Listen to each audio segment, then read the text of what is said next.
اتنی دنیا اللہ نے سلیمان علیہ السلام کو دی کہ سلیمان علیہ السلام نے اللہ سے دعا مانگی تھی, اللہ مجھے ایسی بادشاہت دے کہ میرے بعد کسی کو نہ ملے. تو بس یہ تو انتہا ہو گئی نا بھائی, قیامت تک کسی کو نہ ملے, ایسے پاکستان کے کسی صدر کو بھی نہ ملے, ایسی حکومت چاہیے. حکومت مراد یعنی اتنے وسائل چاہیے. تو اللہ نے سلیمان علیہ السلام کے ماتحت ہواؤں کو کر دیا, اور سمندر کے ہیرے جواہرات جو بھی قیمتی پتھر تھے وہ جنات نکال کے لاتے تھے, جنات کو تابع بنا دیا. اتنی زبردست حکومت. لیکن موت کا منظر بڑا عجیب. میں پہلے سوچتا تھا یا اللہ تو نے سلیمان علیہ السلام کو اس طرح سے کیوں موت دی ہے؟ لاٹھی ہاتھ میں, اپنی شاہی کرسی پہ بیٹھے ہوئے, اور جنات کے ذریعے تعمیرات کروا رہے ہیں عمارتوں کی, اور جنات بہت ٹینشن میں, کیونکہ جن کسی کے قابو, یہ جو عامل کہتے ہیں نا جن ہمارے قابو میں, اصل میں یہ جنات کے قابو میں ہوتے ہیں. جنات ان کا کان مروڑ ہوتے ہیں, اب یہ منتر پڑھ, چل اب یہ کر. جن ان کے قابو میں نہیں ہوتے. وہ تو سلیمان علیہ السلام کا معجزہ تھا کہ جنات کو قابو میں لے لیا انہوں نے. یہ کہاں سے, یہ کیا ان میں کون سے کچھ کیوں قابو آئیں گے؟ جن بولیں گے تم ہو کیا, تمہاری اوقات کیا ہے؟ جنات کوئی چھوٹی موٹی مخلوق تھوڑی ہے, عمریں لمبی ہوتی ہیں جنات کی. ایک آدمی گیا فلیٹ میں, کسی نے بتایا یہ خالی فلیٹ ہے, اس میں جنات بھوت ہیں, نہیں جا. اس نے کہا کوئی جن ون نہیں ہوتا. وہ خالی پڑا ہوا تھا بہت عرصے سے. وہ کہتے ہیں نا خالی عمارتوں میں جن بھوت آ جاتے ہیں. تو بہت عرصے سے خالی پڑا ہوا تھا, ان کو فنٹر بننے کا شوق تھا. لوگوں نے کہا بھائی نہیں جا اس میں بھوت ہیں. اس نے کہا کوئی بھوت نہیں ہوتا. گیا, دروازہ نوک کیا, آواز آئی کون؟ کہنے لگا میں فلاں صاحب ہوں, آپ یہاں رہ رہے ہیں, میں نے سنا یہاں جنات ہیں, دروازہ کھولیے. اس نے دروازہ کھولا, عجیب سی گول گول آنکھیں. کہا بھائی میں نے سنا یہاں جنات ونات ہیں. کہہ رہے ہیں ایسی بکواس ہے, میں تو 500 سال سے رہ رہا ہوں, مجھے تو آج تک کوئی نظر نہیں آیا. میں تو 500 سال سے رہ رہا ہوں, مجھے تو ابھی تک کوئی نظر نہیں. یہ بے ہوش, یہی جن تھا بھائی, 500 سال سے انسان تو نہیں رہ سکتا. اچھا یہ عامل لوگ نا یہاں بیوقوف بناتے ہیں. ہم نے صحابی جن کو دیکھا ہے, کیونکہ جب یہ سنتے ہیں نا کہ جنات کی عمریں لمبی, تو 1400 سال پرانا جن بھی نکال کے لے آئیں گے. یہ الو بنانے کے علاوہ کچھ بھی نہیں ہے. صحابی جن کو دیکھا ہم نے, تابعی جن کو دیکھا ہم نے, اس جن کو دیکھا جس نے حضرت علی کی صحبت اٹھائی. سب بکواس کرتے ہیں. اور بعض ہمارے نیک لوگ بھی ان سے متاثر ہو جاتے ہیں, بڑے علماء بھی بعض ان سے متاثر ہو جاتے ہیں. ہمارے ہاں کسی چیز سے متاثر ہونے کے لیے بس اتنا کافی ہے کہ امکان کے درجے میں صحیح ہو. جیسے آپ کسی کو یہ بتا دیں نا کہ یہ کھانے سے یہ ہوتا ہے, تو امکان تو ہے نا کہ ہو سکتا ہے ہوتا ہو. ریسرچ ہے؟ ریسرچ نہیں ہے بھائی, امکان کافی ہوتا ہے ہمارے ہر چیز. حالانکہ کسی بھی دعوے کے لیے امکان, بھائی میں دعویٰ کروں اس نے میرے 1 لاکھ روپے لیے ہیں, اگلا کہہ رہا ہے کیا دلیل ہے, میں کہتا ہوں ممکن تو ہے نا کہ تم نے لیے ہوں, تو اس سے دلیل اتنی دلیل کافی ہوگی. او بھائی یہ امکان کافی نہیں ہے, گواہوں سے ثابت کرو کہ لیے, یا تو یہ اقرار کرے یا گواہوں سے ثابت کرو. ہمارے یہاں دیکھا جاتا ہے جادو نبی پہ جب ہو سکتا ہے تو ہو سکتا ہے اس پہ بھی ہوا ہو. وہ ہو سکتا تھوڑی دلیل ہوتی ہے. سمجھ میں نہیں آ رہی بات. امکان تھوڑی ہوتا ہے. ابو بکر پہ کیوں نہیں ہو گیا جادو, حضرت عمر پہ کیوں نہیں ہو گیا, اس کا مطلب آسان کام نہیں ہے. نبی پہ کیوں ہو گیا تھا, اس کی ایک وجہ تھی کہ وہ کہتے تھے نبی صلی اللہ علیہ وسلم جادوگر ہیں, تو اللہ نے آپ سے اس طعنے کو دور کرنے کے لیے ہونے دے دیا تھا, تاکہ لوگوں کو یقین ہو جائے کہ یہ جادوگر نہیں ہے, کیونکہ جادوگر پہ جادو نہیں ہوتا. اس میں حکمت ہے نہیں, ورنہ یہ آسان کام نہیں ہے بیٹھے ہوئے کچھ بھی سانس کو بہو سے لڑا دیا. اپنی حرکتیں ٹھیک نہیں ہوتی, اور وہ جب پھڈے ہوتے ہیں تو بجائے اپنی حرکتیں ٹھیک کرو کہ یار کس میں فالٹ ہے اس کو صحیح کرو, فوراً کس پہ ڈال دیتے ہیں, ایک نئی جنگ چھیڑ دیتے ہیں. نند نے لڑوایا ہمیں, یہ نند نے ہمارے گھر میاں بیوی میں کیا کروایا, پھڈا. خود اپنی حرکتیں ٹھیک نہیں ہے, ڈال کس پہ رہے ہیں, کوئی جٹھانی پہ ڈال دے گا, کوئی نند پہ ڈال. ایک نیا جنگ, اب نند سے پہلے 2 آپس میں لڑ رہے تھے, اب تیسری جنگ بھی شروع کہ اس نے کیا ہے. تو سلیمان علیہ الصلوۃ والسلام بیٹھے ہیں, اللہ نے دیکھو اتنی طاقت اور قوت دی کہ جنات کو آپ کے تابع بنا دیا. قرآن کہہ رہا ہے جنات سخت ٹینشن میں محنت مزدوری کا کام کر رہے ہیں اور عمارتیں بنا رہے ہیں. یہ جو احرام مصر ہے عین ممکن ہے حضرت سلیمان علیہ السلام کی تعمیرات ہوں. اتنی ٹینشن میں جنات، اور ادھر سلیمان علیہ السلام ایسے عصا ہاتھ میں لے کے بیٹھے ہوئے ہیں. اور قرآن کہتا ہے فلما قضینا علیہ الموت، ہم نے موت کا فیصلہ کر دیا. کیسے عجیب انداز ہے. ارے بھائی یہ تو بادشاہ پہلے بیمار ہوتے، اپنا جانشین کسی کو بنا کے جاتے، اور ان کی تو صحت بھی ایسی کہ حدیث صحیح بخاری میں 100 بیویاں ہیں. بھائی کمزور آدمی تو تصور صحیح کیا ہو جائے گا، ڈپریشن میں چلا جائے گا. کیا خیال؟ تو کیا خاندانی صحت ہوگی. پیغمبروں کو تو اللہ نے ویسے ہی بہت قوت دی ہوتی ہے، قابل رش صحت ہوتی ہے پیغمبروں کی. جنگ میں کمانڈر رہے ہیں، لڑائیاں لڑی ہیں جنگوں میں، اتنی زبردست صحت. اور بھائی آپ کی موت سے پہلے تو اللہ آپ کو بیمار کرتا، پھر علاج ہوتا، پھر طویل عرصہ، پھر بھائی نہیں بس اللہ نے موت دینی تھی تو دے دی، ایسے ہوتا نا. نا نا نا نا. اور پھر اتنی جائیدادیں، اتنا سب کچھ، تو پہلے اس کا سارا کیا کر لیتے، بانٹ بوٹ لیتے، جانشین بنا لیتے، میرے بعد یہ میرا خلیفہ ہے، یہ فلانا ہے، ڈمکانا ہے. ہو سکتا ہے سب کو یقیناً کیا ہوگا پہلے سے آپ نے، لیکن ہمارے ہاں یہ سارے کام کیے جاتے ہیں جب موت کے آثار ظاہر ہونا شروع ہو جائیں. ادھر قرآن کہہ رہا ہے فلما قضینا علیہ الموت، ہم نے سلیمان کو موت دینے کا ارادہ کیا. اور کس وقت؟ جب وہ بیٹھے ہوئے تعمیراتی کام کروا رہے ہیں جنات کے ذریعے اور انسانوں کے ذریعے. اور اللہ فرماتے ہیں ایسے فرشتہ آیا، روح نکال کے چلا گیا. انبیاء کا جسم موت کے بعد بھی خراب نہیں ہوتا. مرزا غلام احمد قادیانی کی قبر کھول کے دیکھو، اگر ایک ہڈی بھی بچی ہوئی ہے نا، ایک ہڈی بھی اس کمبخت کی باقی ہے،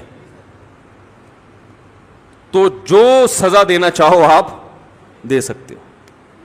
سمجھ رہے ہو؟ نبی کی کا جسم کبھی بھی خراب نہیں ہوتا. قادیانیوں سے کہو اس کی ایک دفعہ قبر کھول کے دنیا کو دکھا دو بس تم. انبیاء کا جسم خراب نہیں ہوتا. تو قادیانی ہو سکتا ہے یہ گستاخی کریں کہ نبی صلی اللہ علیہ وسلم کی تو قبر کوئی کھول نہیں سکتا. تو بھائی نبی صلی اللہ علیہ وسلم کو ہم بھی نبی مانتے ہیں اور آپ بھی نبی مانتے ہیں، اور آپ پر تو اجماع ہے، بلکہ اس کو تو غیر مسلم بھی مانتے ہیں کہ آپ کی باڈی خراب نہیں ہوئی ہے، اس لیے کہ آپ صلی اللہ علیہ وسلم کے جسد اطہر کو قبر مبارک سے نکالنے کی بہت زیادہ کوششیں ہو چکی ہیں ماضی میں، غیر مسلموں نے کی ہیں سرنگیں بنا بنا کے. اس کا مطلب ان کو بھی پتا تھا کہ جسم کیا ہے، سلامت ہے. تو انبیاء کا جسم کبھی بھی خراب نہیں ہوتا. تو قرآن کہہ رہا ہے ادھر ٹیک لگا کے بیٹھے ہوئے سلیمان علیہ السلام، جسم سے روح نکلی ہے، اور پتہ نہیں کتنے دنوں تک اسی طرح ایسے ہی رہے ہیں. وہ چونکہ اس طرح سے ٹیک لگی ہوئی تھی کہ گرے نہیں ہیں. اب دیمک نے کھانا شروع کیا سلیمان علیہ السلام کی لاٹھی کو. ما دلہم علی موتہ الا دابۃ الارض تأکل من سأتہا. اللہ فرماتے ہیں زمین پر رینگنے والے کیڑے نے جب لاٹھی کو کھانا شروع کیا ہے تو کتنے دن لگتے ہیں کیڑے کو لاٹھی کو کھانے میں. تو جب لاٹھی کو اتنا کھا لیا کہ بیلنس آؤٹ ہو گیا تو سلیمان علیہ الصلوۃ والسلام زمین پر گر پڑے. پھر جنات کو پتا چلا کہ بھائی ان کا تو بہت دن پہلے انتقال ہو چکا ہے. اللہ فرماتے ہیں کہ اگر جنات کو پہلے سے پتا ہو جاتا کہ ان کی موت واقع ہو چکی ہے، ما لبثوا فی العذاب المہین، تو اتنی سخت ٹینشن میں جو انہوں نے دن گزارے اس ٹینشن میں وہ دن نہیں گزارتے. جیسے ہی جنات کو پتا چلا کہ ان کا انتقال ہو گیا، جس نے جہاں اینٹ لگائی تھی نا وہیں چھوڑ کے بھاگ گیا. ان کو پتا تھا قیامت تک کوئی عامل کا باپ بھی مجھے قابو نہیں کر سکتا. جو کنسٹرکشن کا کام جہاں تک تھا نا وہیں سے جنات نکل لیے. ورنہ سلیمان السلام 2-4 عاملوں کے ذمے لگا کے چلے جاتے، بھائی میں کسی بھی وقت دنیا سے جا چکا ہوں، جا سکتا ہوں، تو ان کو ذرا پکڑ کے واپس لانا، جو 2-4 اینٹیں رہ گئی وہ تو لگا دیں. ہیں بھائی، یہ قرآن کے الفاظ بیان کر رہا ہوں. ما لبثوا فی العذاب المہین. اللہ فرماتے ہیں کہ جنات کو پہلے سے پتا ہوتا نا کئی دن پہلے ان کا انتقال ہو چکا ہے تو یہ اتنی سخت ٹینشن میں نہ ہوتے.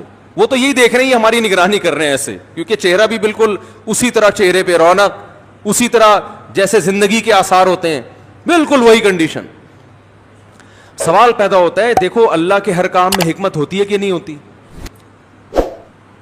دیکھو ہمارے نبی صلی اللہ علیہ وسلم نے میدان جنگ میں شہادت کی بہت تمنا کی ہے, لیکن آپ کو میدان جنگ میں شہادت نہیں ملی, کیونکہ حکمت کے خلاف ہو جاتا. لَوَدِدتُّ أَنْ أُقْتَلَ فِي سَبِيلِ اللَّهِ ثُمَّ أُحْيَا ثُمَّ أُقْتَلَ ثُمَّ أُحْيَا ثُمَّ أُقْتَلَ ثُمَّ أُحْيَا ثُمَّ أُقْتَلَ.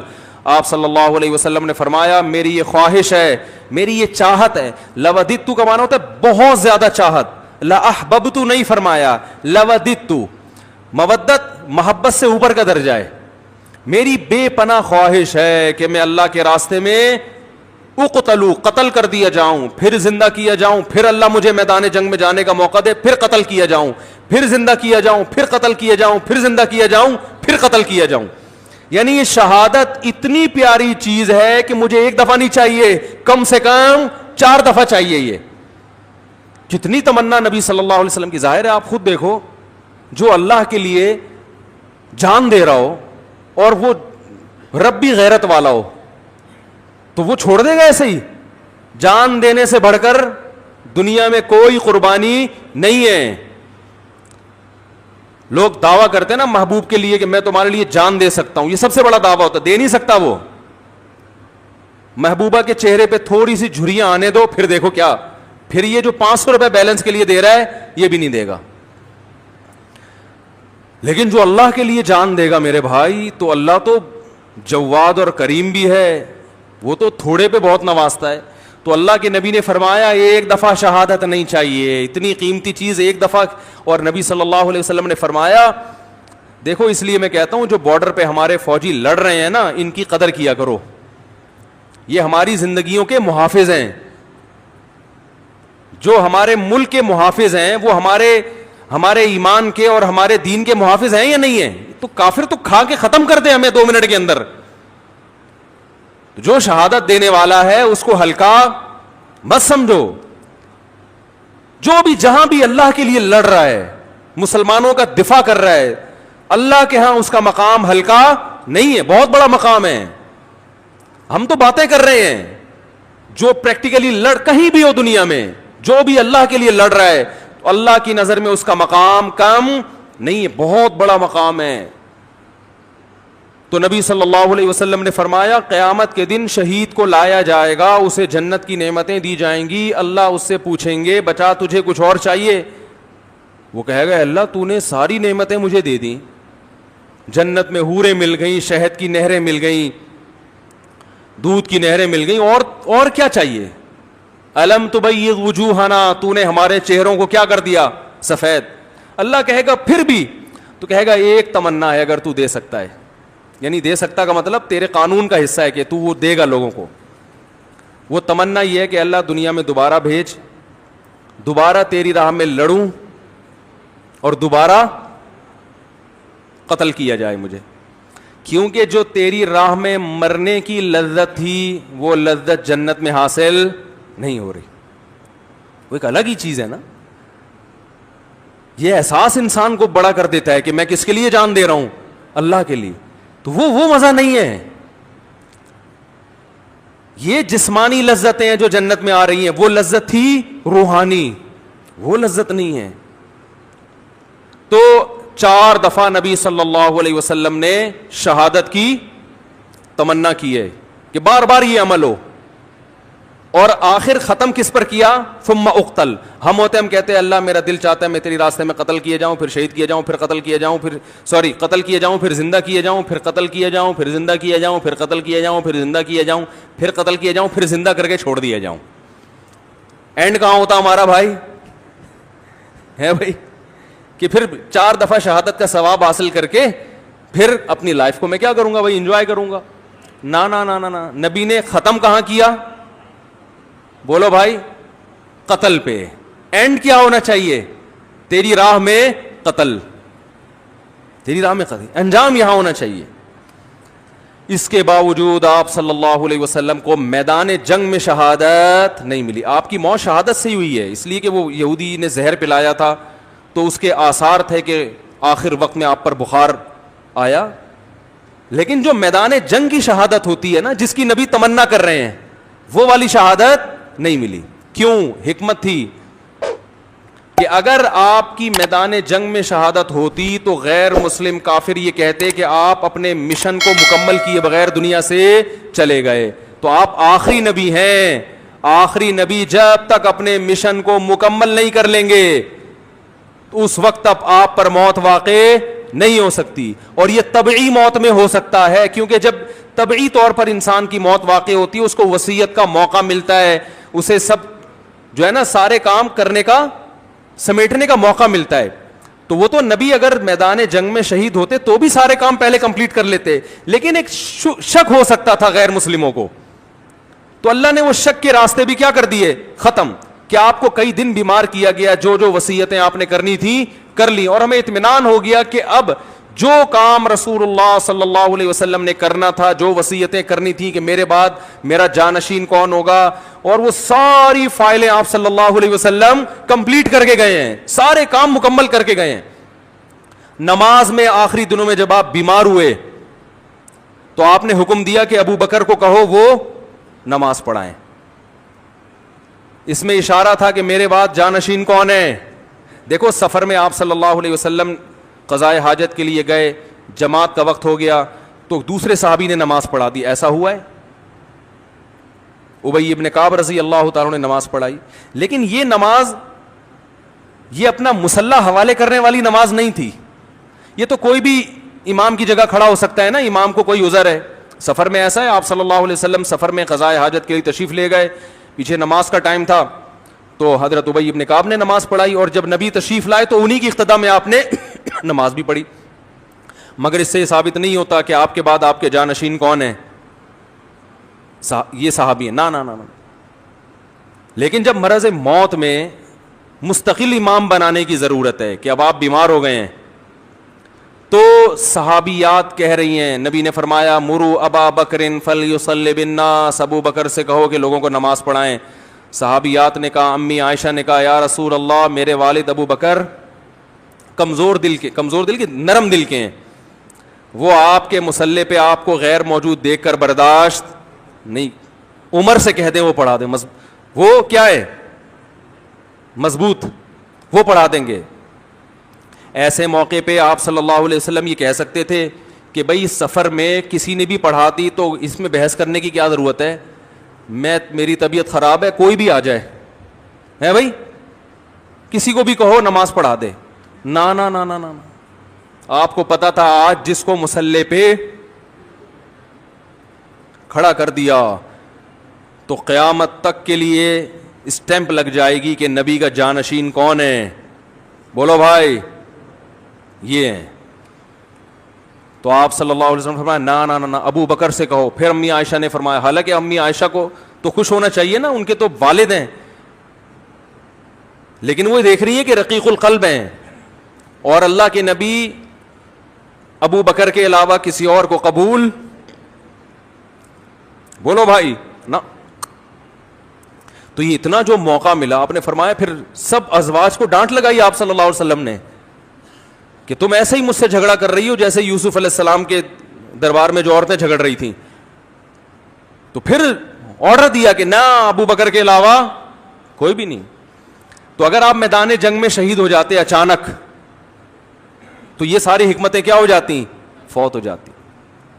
تو اللہ نے نہیں شہید ہونے دیا. تو ایسے ہی سلیمان علیہ السلام کو اللہ نے اچانک موت دی ہے, بالکل اس کے برعکس بیٹھے ہوئے ہیں اور جناب فرشتہ آیا, چلو بھائی ٹھیک. موسیٰ علیہ السلام کے پاس آتا تو پہلے ایک چماٹ کھاتا. حدیث میں آتا ہے ہر پیغمبر, دیکھو جتنے بھی علماء ہیں نا, ہر ایک کا مزاج دوسرے سے مختلف ہوتا ہے. مزاج کو دیکھ کے کبھی فیصلہ نہ کیا کرو یہ صحیح ہے یہ غلط ہے. بعض کا مزاج جلالی ہوتا ہے, بعض کا مزاج نرم ہوتا ہے. تو جو نرم مزاج علماء کے پاس رہے ہیں, جب کسی جلالی سے واسطہ پڑتا ہے تو کہتے ہیں ان کے اخلاق ٹھیک نہیں ہے. بھائی اخلاق کی بات نہیں ہے, ہو سکتا ہے ان کے اخلاق ان سے بھی اچھے ہوں, مزاج میں کیا ہے تھوڑا سا جلال ہے. تو مارکیٹ میں ہر قسم کی چیز چاہیے نا, سارے میٹھے میٹھے میٹھے بن جائیں گے تو یہ تو لوگ تو مولویوں کو کھا کھا کے ختم کر دیں گے. ہمارے حضرت جلالی تھے, ایسا نہیں کوئی بھی اٹھ کے آ گیا بیل بجا دی حضرت سے ملنے آئے ہوں. فرمایا بھائی ٹائم ہوتا ہے ہر چیز کا. بڑے بڑے آفیسر آتے تھے حکومت کے, حضرت لفٹ نہیں کراتے تھے. ٹائم ہے اس پہ آؤ گے, بیٹھیں گے, اور فالتو بات کرنے کی اجازت. حضرت کے پاس تو بات کرنے سے پہلے آدمی سوچتا تھا, اس لیے کہ وہ اب کام تھا ان کا, سارا دن مصروف تھے. اگر وہ اس طرح سے بیٹھ جاتے ٹھیے لگا کے, لوگ تو آئیں گے, لائن لگے گی. اور بعض علماء کیا ہوتے ہیں, وہ ذرا جمال ان کی طبیعت میں غالب ہوتا ہے. آپ نہیں آئے تو خود آپ کے گھر پہنچ جائیں گے, بھائی بہت دن ہو گئے اب تک آئے کیوں نہیں آپ, ہے بھائی. تو یہ ڈیزائن ہے, چلتا ہے. بدگمان نہ ہوا کرو, شریعت پہ اگر چل رہے ہیں نا تو بس صحیح ہے. تو موسیٰ علیہ السلام تھے کیا, جلالی. حدیث میں آتا ہے ان کے پاس فرشتہ آیا انسانی شکل میں. موسیٰ علیہ السلام نے پوچھا کیسے آنا ہوا, کون ہو بھائی؟ انہوں نے کہا موت کا فرشتہ ہوں, آپ کی جان لینے کے لیے آیا ہوں, آپ کی جان لینے کے لیے. حضرت موسیٰ نے ایک زور سے لگایا تماچا, حدیث میں آتا ہے آنکھ نکل کے گر گئی ان کی. پھر اللہ میاں کے پاس گئے, اللہ اپنے کس بندے کے پاس تو نے مجھے بھیج دیا. اب سوال یہ پیدا ہوتا ہے کہ حضرت موسیٰ نے تھپڑ کیوں مارا ہو.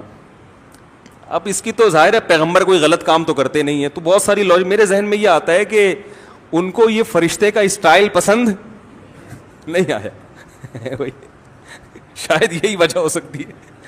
کیسے ایکسکیوز کر رہے ہو آگے, جیسے کوئی ہدیہ دینے کے لیے آئے ہو. جیسے وہ ایک آدمی کی شادی ہوئی نا, تو دلہن کے پاس گیا تو اب سمجھ میں نہیں آ رہا تھا بات چیت کی ابتدا کیسے ہو. بغیر تمہید کے شروع ہو جائیں تو بولے گی وہ پھوڑا پتہ نہیں, اس کو تو بات چیت نہیں آتی. تو اب گھنٹہ بیٹھ کے سوچ رہے کہ بات چیت شروع کیسے کروں. بعض لوگ ادب کے مارے ہوئے ہوتے ہیں نا, ارے بھائی تو جیسے بھی چاہے سمجھ میں آ رہا ہے شروع کر دے. ادب کا مارا ہوا تھا بیچارہ, اردو ادب کا. تو کافی دیر سوچنے کے بعد کہتا ہے کل میری آپ سے شادی ہوئی تھی, اس سلسلے میں حاضر ہوا ہوں. کل میری آپ سے شادی ہوئی تھی, اس سلسلے میں حاضر ہوا. تو خیر سلیمان علیہ السلام کی جو موت اچانک ہوئی ہے, اصل میں سلیمان علیہ السلام کے پاس وسائل بہت تھے, حکومت بہت تھی, کام اس طرح سے بہت پھیلا ہوا تھا. تو ان کو اس طرح سے اچانک موت دے کے اللہ نے بتا دیا کہ تم اس خوش فہمی میں نہ رہو کہ تمہاری بچیوں کی ابھی شادی نہیں ہوئی ہے تو پہلے ان کی شادیاں ہو جائیں گی, بچے اپنے پاؤں پہ کھڑے ہو جائیں گے, ابھی تو تم نے کمیٹی ڈالی ہے وہ نکلے گی, پھر تم کمرشل پلاٹ خریدو گے, ہیں بھائی. اور ابھی تو یوں ہے, ابھی تو میں بہت صحت مند ہوں, میں نے اپنی رپورٹیں سارے ٹیسٹ کروائے, ایک دم اوکے کی رپورٹ ہے, ڈاکٹر نے کہا تو 50 سال سے پہلے مرنے والا نہیں ہے, اور بالکل فٹ فاٹ, اور نہ کوئی ڈپریشن, اور بالکل, اور ابھی میرا زندہ رہنا بہت ضروری ہے کیونکہ میں مر گیا تو کمپنی کا کیا ہوگا, بچیوں کا کیا ہوگا, بیوی کا کیا ہوگا, اور میرے والدین کا کیا ہوگا. تو اللہ نے بتایا تم کس کھیت کی مولی ہو بھائی, اتنے بڑے پیغمبر اور اتنے وسائل کہ تم ان وسائل کا تصور نہیں کر سکتے. میں نے جب ارادہ کیا تو ان سے مشورہ نہیں لیا, بیٹھے بیٹھے موت دے دیے, سارے کام ادھورے, سارے پروجیکٹ, وہ جو اینٹ جہاں رہ گئی تھی نا آخری, جن وہ چھوڑ کے بھی بھاگا ہے. تو تمہارے پروجیکٹ کی کیا حیثیت ہے, تم کس کھیت کی مولی ہو بھائی. تو جس کو جتنی دنیا بھی دے دوں سیکنڈ بھی نہیں لگے گا چھیننے میں, تو زیادہ فنڈر بننے کی کوشش, اپنی جو صحت کی رپورٹیں ہیں نا, کولیسٹرول لیول بالکل سیٹ ہے بھائی, ہر سب کچھ ٹھیک ہے, اس کے باوجود بیٹھے بیٹھے مار دوں گا. وہ ہمارے یہاں بہاریوں میں مشہور ہے کہ جب موت آتی ہے نا, اونٹ پہ بیٹھے ہوئے آدمی کو کتا کاٹ لیتا ہے, جو نہ کٹے آری سے کہتے ہیں نا, وہ کٹے بہاری سے. تو ان باتوں کی وجہ سے تو کہتے ہیں لوگ, ویسے بہت اچھے لوگ ہوتے ہیں, کوئی ناراض نہ ہو جاؤ بھائی, لیکن باتیں بہرحال بہت ٹائٹ کرتے ہیں. جو نہ کٹے آری سے کہتے ہیں وہ کٹے.